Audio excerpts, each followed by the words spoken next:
మా ఇంట్లోనే అసలు బోర్డు అంటే నాకు తెలియదు, కీబోర్డ్ ఎలా వాయించాలి, ఆ స్కేల్ అనేది కూడా తెలియదు. అటువంటి స్థితిలో ఉన్న నాకు చక్కని స్వరజ్ఞానాన్ని దేవుడిచ్చి ఏ పాటకి ఏ బిట్ వేయాలో, ఏ బిట్కి ఏ పాటకి ఆ తబలా రిధాము కానీ ప్యాడ్ వేయాలో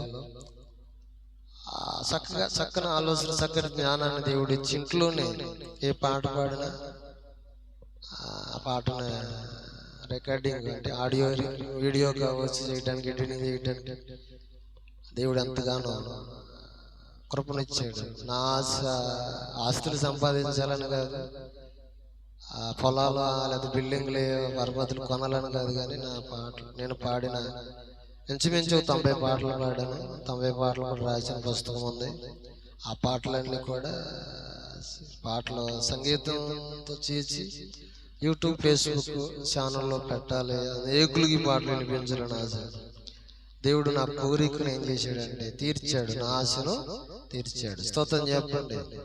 ఒక వ్యక్తి అన్నాడు, నేను కీబోర్డ్ నేర్చుకుంటానంటే నీ మొఖానికి కీబోర్డ్ ఎందుకు ఈ వయసులో కీబోర్డ్ ఎక్కడ వస్తుంది నీకు అన్నాడు. హల్లెలూయా.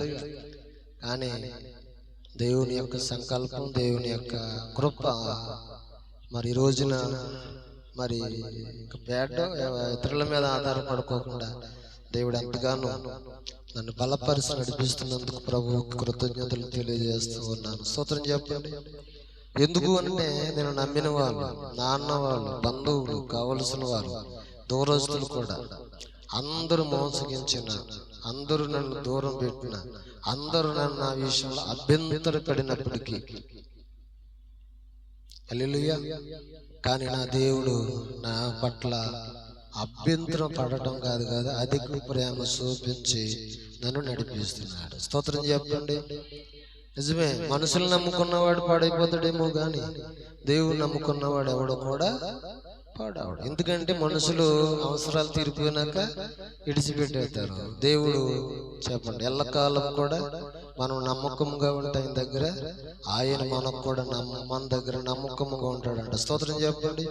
తిమోతి పత్రికలో ఉంటది ఒక మాట, చూడండి 2వ అధ్యాయంలో, మనం నమ్మకంగా ప్రభు దగ్గర ఉన్నప్పుడు ఆయన మనకు నమ్మదగిన వాడిగా ఉంటాడంట. 2 తిమోతి రాసిన పత్రికలో ఆ సందర్భాన్ని మనం చూడవచ్చు. 2 తిమోతి రాసిన పత్రిక 2వ అధ్యాయము అలాగే మనం చూస్తే 12వ వచనంలో, సహించిన వారమైతే ఆయనతో కూడా ఏలుదుము.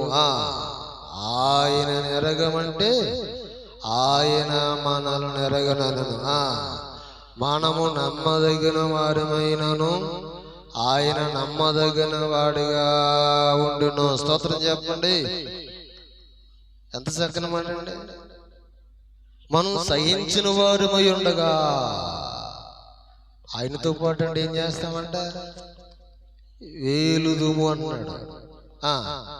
మనము నమ్మదగిన వారమై ఉన్నప్పుడు అంటే ఆయన కూడా మన పట్ల ఎలా ఉంటాడంటే నమ్మదగిన వాడిగా ఉంటాడంట. స్తోత్రం చెప్పండి.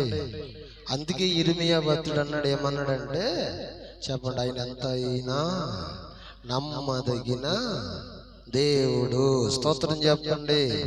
ఏ దేవుడు అంటే ఆయన ఎంతైనా నమ్మదగిన దేవుడు అంట. ఒక ఆయన పాట పాడాడు అన్నమాట. ఏం పాట అంటే, ఎంతైనా నమ్మదగిన వాడవు నీవు, ఎంతైనా నమ్మదగిన వాడవు నా తండ్రి, నువ్వెంతైనా నమ్మదగిన వాడవు, నువ్వెంతైనా నమ్మదగిన వాడవు. కష్టమొచ్చినా నష్టమొచ్చినా వ్యాధులొచ్చినా బాధలొచ్చినా నువ్వెంతైనా నమ్మదగిన వాడవు, నువ్వెంతైనా నమ్మదగిన వాడవు.